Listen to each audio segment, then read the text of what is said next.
तू ही रे माझा मितवा या मालिकेच्या येणाऱ्या भागामध्ये धमाकेदार असा ट्विस्ट येणार आहे. तर प्रेक्षकांनो, इथे आता अर्णव आणि ईश्वरी यांनी डिसिजन घेतलेला असतो की आपण 1 बिलियनची ही ऑर्डर पूर्ण करूया, ते कॉन्ट्रॅक्ट आपण स्वीकारूया.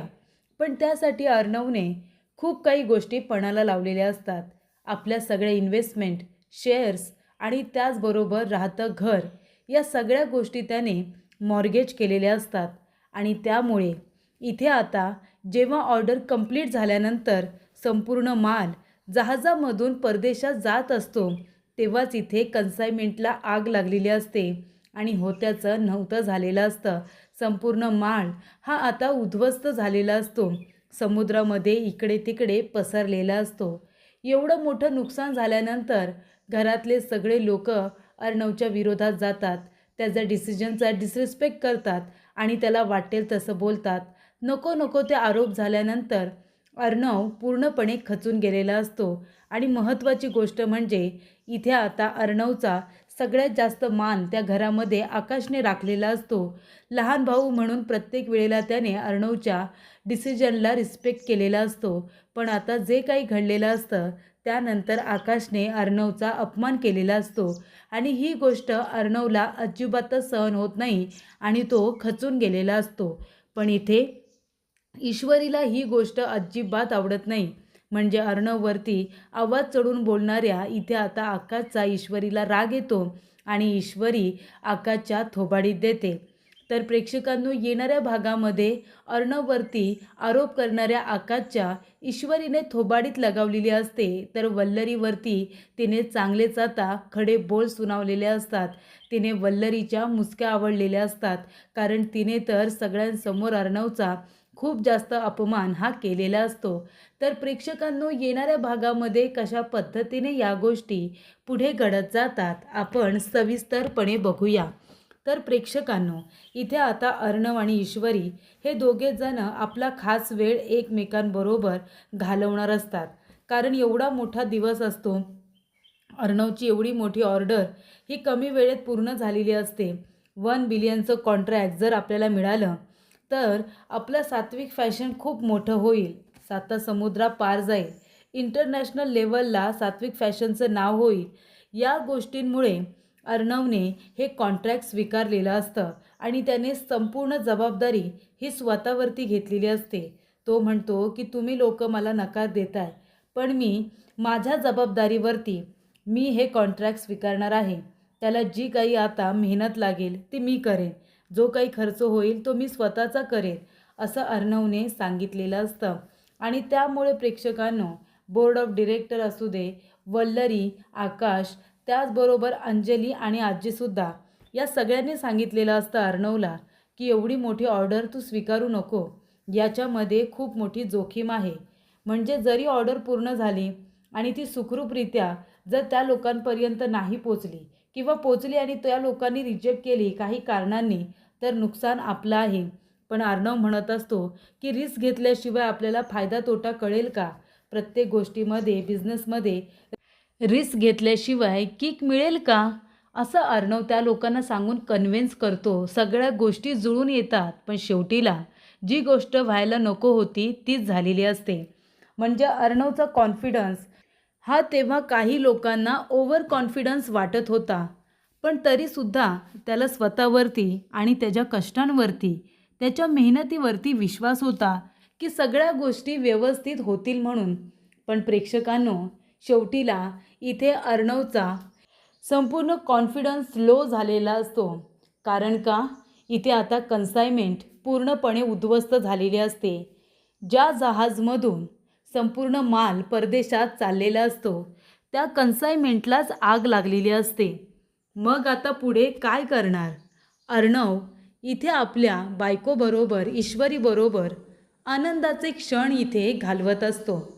आनंदाचा दिवस असतो, घरामध्ये पार्टी असते आणि त्या दिवशी अर्णव ईश्वरीला प्रपोज करणार असतो. तिला आपल्या मनातल्या फिलिंग्स ह्या सांगणार असतो आणि तिच्या बोटामध्ये अंगठी घालून तिला तो फिल्मी स्टाईलमध्ये गुडघ्यावरती बसून वगैरे प्रपोज करणार असतो. कारण ईश्वरीला ती गोष्ट हवी असते. आणि तेव्हा अर्णव खूपच छान पद्धतीने ईश्वरीला ती देणारसुद्धा असतो.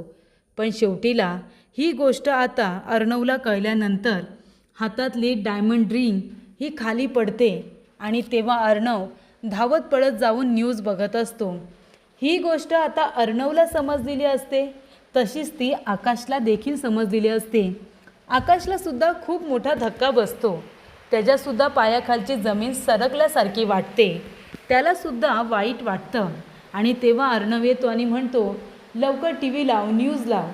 आणि टी व्ही लावल्यानंतर इथे आता पहिली बातमी ऐकलेली असते, ती म्हणजे अर्णव राजे शिर्के यांची कंपनी सात्विक फॅशन याच्यामधून 1 बिलियनचा माल हा जहाजमधून वाहतूक केला जात होता आणि त्याच कन्सायमेंटला आग लागलेली आहे आणि तब्बल 1 बिलियनचा माल हा पूर्णपणे नेस्तनाबूत झालेला आहे.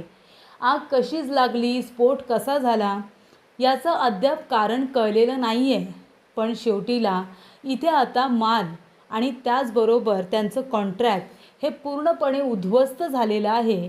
ही गोष्ट आता टी व्हीवरती सुरू असते आणि तेव्हा प्रेक्षकांनो सगळ्यांना समजलेलं असतं की सात्विक फॅशनबरोबर नक्की काय घडलेलं आहे ते. तर इथे आता ईश्वरी आणि घरातले सगळेजणच टेन्शनमध्ये आलेले असतात. सगळेजण टेन्शनमध्ये असतात, पण अर्णवला कुणी काही बोलत नाही. पण वल्लरी मात्र आता गप्प बसत नाही. वल्लरी म्हणत असते की जहाजला आग लागली, कन्सायमेंटला आग लागली म्हणजे काय झालं हे अर्णव? सगळं होत्याचं नव्हतं झालं ना? सगळं उद्ध्वस्त झालं, बरोबर? तरीसुद्धा मी म्हणाले होते की आपल्या आवाक्याबाहेरची डील स्वीकारू नका. 1 बिलियन तुम्हाला दिसले, पण ते किती असतात हे तुम्हाला कळलं नाही. एवढं मोठं नुकसान झालं आपलं. आता काय करणार आहोत आपण? आपल्या डोक्यावरचं छप्पर गेलं, बरोबर ना? आपलं राहतं घर गेलं. रस्त्यावरती आलो ना आपण, रस्त्यावरती. आता काय करणार आहेस तू अर्णव, सांग? माझं ऐकलं नाहीस. आता अर्णव राज शिर्के, आता तुम्ही काय करणार आहात? असं आता वल्लरी त्याला विचारते. म्हणजे ती अर्णवला अरे तुरे करत असते, हळूस हुडूस केल्यासारखं बोलत असते. द ग्रेट SR अर्णव राज शिर्के, आता काय करणार आहात तुम्ही? 1 बिलियनचं नुकसान झालं, सात्विक फॅशनच्या जहाजाला आग लागली, कन्सायमेंट उद्ध्वस्त झालं, सगळं मातीमध्ये आणि त्या पाण्यामध्ये पाणी झालं. आता काय करणार आहेस तू? कसं पडणार आहेस या सगळ्यातून बाहेर? स्वतःचा हेखेखोरपणा आणि स्वतःचाच अभिमान करायची तुला सवय लागली होती आणि शेवटीला सगळं संपलं ना? अरे तुझ्या हट्टापायी आम्हाला सगळ्यांना रस्त्यावरती आणलंस, त्याचं काय? तेव्हा प्रेक्षकांनो अर्णव म्हणतो, पण मी काय केलं आहे? सांग ना मामी, मी काय केलं? माझी काय चूक आहे? तेव्हा वल्लरी म्हणते, तुझी हीच चूक आहे की तू घर गहाण टाकलंस. ही तुझी सगळ्यात मोठी चूक आहे. मी तुला म्हणाले होते ना की बाकी काहीही कर, आम्हाला घेणं देणं नाही, पण ऑफिसमधल्या कंपनीमधल्या गोष्टी तू घरापर्यंत आणू नकोस, घर गहाण टाकू नकोस. हे तुला सांगून देखील तू माझं काही ऐकलेलं नाही आहेस आणि ही तुझी चूक आहे अर्णव. शेवटीला काय झालं? आमच्या मनात ज्या गोष्टीची भीती होती, शेवटीला तेच झालं ना? जे व्हायला नको तेच झालं. आता एवढी मोठी ऑर्डर इतक्या कष्टाने कंप्लीट केली होती. लोकांना तू कामाला लावलंस. इथे आता 8-8 तास काम करणारे लोक 15-15 आणि 16-16 तास काम करत होते तुझ्यासाठी. त्यांनी डबल मेहनत केली ना? सगळं काही केलं त्यांनी, पण शेवटीला त्यांना काय मिळालं? सगळं उद्ध्वस्त झालं ना? त्यांना याच्यातून काय मिळालं अर्णव? तेव्हा इथे अर्णव आता इतका दुःखी असतो. त्याच्यामध्ये वल्लरी त्याला बोलतच असते. ईश्वरी म्हणत असते, मामी थांबा प्लीज, तुम्ही शांत व्हा. मामी म्हणते, का शांत हो गं? तुझ्या नवऱ्याचं असेल तुला कौतुक, तू घे त्याची बाजू. तूच होतीस ना जी त्याच्यावरती विश्वास टाकून म्हणालीस की आपण सगळ्यांनी अर्णव सरांना इथे आता पाठिंबा दिला पाहिजे, त्यांच्या निर्णयामध्ये आपण त्यांना त्यांची साथ दिली पाहिजे. शेवटीला काय झालं? काय साथ दिलीस तू? काय मिळालं तुला? काय लागलं हाती? पण नाही, तुम्हाला कुणाला माझं काही ऐकायचंच नसतं, बरोबर ना? तेव्हा मामा म्हणतात, वल्लरी शांत हो तू. तेव्हा इथे अर्णव म्हणतो, आकाश तू तरी समजावणार आहे मामीला, या सगळ्यात माझी काय चूक आहे. तो म्हणत असतो, दादा काय समजावू मी आईला, सांग ना तू काय समजावू मी. तेव्हा अर्णव म्हणतो, पण तू सुद्धा माझ्यावरती विश्वास ठेवला होतास ना, तू सुद्धा मला होकार दिला होतास ना. तेव्हा आकाश म्हणतो की मी तुझ्या निर्णयाला होकार दिला होता, घर मॉर्गेज टाकायला नव्हतं सांगितलं मी तुला, आणि तेव्हा मी सुद्धा तुला नकारच दिला होता. अरे तू घराला मध्ये घ्यायलाच नको होतंस. कितीतरी गोष्टी आपण आत्तापर्यंत फेस केल्या होत्या ना, कितीतरी गोष्टी आपण केल्या होत्या. हे डीलसुद्धा आपण पूर्ण केली असती दादा. त्यासाठी आहे ना घर गहाण टाकायची मला नाही वाटत काही गरज होती. त्यापेक्षा दुसरी एखादी जर आपण इन्व्हेस्टमेंट केलेली गोष्ट ही मॉर्गेज केली असती किंवा विकून टाकली असती ना एखादी प्रॉपर्टी, तर चाललं असतं. पण आपलं हे एवढं मोठं घर आपण पणाला लावायला नको होतं. आता तुझ्यामुळे, तुझ्या हट्टामुळे हे सगळं घडलं आहे. तुझ्यामुळे आपण सगळेजण रस्त्यावरती येणार आहोत, हे कळतं आहे का तुला. वल्लरी म्हणते, जा सगळेजण जा, आता झाला तमाशा, झाली पार्टी संपली, झालं सगळ्यांचं एन्जॉय करून, जा आता निघा इथून. आणि ती सर्व लोकांना तिथे आता अपमानित करते आणि जायला सांगते. तेव्हा इथे आता वल्लरी भयंकर चिडलेली असते. सगळेजण तिला शांत करत असतात. तेव्हा इथे आता आकाश म्हणत असतो, दादा तू चुकलायस, या वेळेला तू खूप चुकलायस. तेव्हा इथे अर्णव म्हणतो, तू एकदा माझं ऐकून घेशील का. तो म्हणतो, काय ऐकून घेऊ मी, सांग ना काय ऐकून घेऊ. तेव्हा नम्रता म्हणते, प्रत्येक वेळेला स्वतःचंच खरं करायचं, स्वतःचाच मोठेपणा मिरवायचा. दुसरी लोक काय म्हणतायत, त्यांचं काय मत आहे, हे तुमच्यासाठी काही महत्त्वाचंच नाही आहे ना जीजू. फक्त स्वतः तुम्ही जे करता ते बरोबर. बघितलंत ना आकाश, म्हणून मी तुम्हाला सांगत होते की प्रत्येक वेळेला यांचं ऐकलंच पाहिजे असं नाही. जी गोष्ट तुम्हाला पटत नाही ना, तिथल्या तिथे त्या गोष्टीला तुम्ही सुद्धा नकार दिला पाहिजे. तिथल्या तिथे तुम्ही बोललं पाहिजे. आता बोलून काय उपयोग. तुम्हाला सगळ्यांना मी बोलते ते फक्त दिसतं, पण मी काय बोलते, कशासाठी बोलते, हे तुम्हाला काहीच कळत नाही. तेव्हा इथे आकाश म्हणतो, खरंच बरोबर बोलतेस तू नम्रता, या वेळेला मी तुला अडवणार नाही आहे. कारण या वेळेला दादा चुकला आहे आणि तुझ्या चुकीची शिक्षा आम्हाला सगळ्यांना भोगायला मिळणार आहे, कळलं तुला. तेव्हा इथे वल्लरी म्हणते, बास झालं आता आकाश भाऊजी तुमचं. तो म्हणतो, मी थांबणार नाही आहे.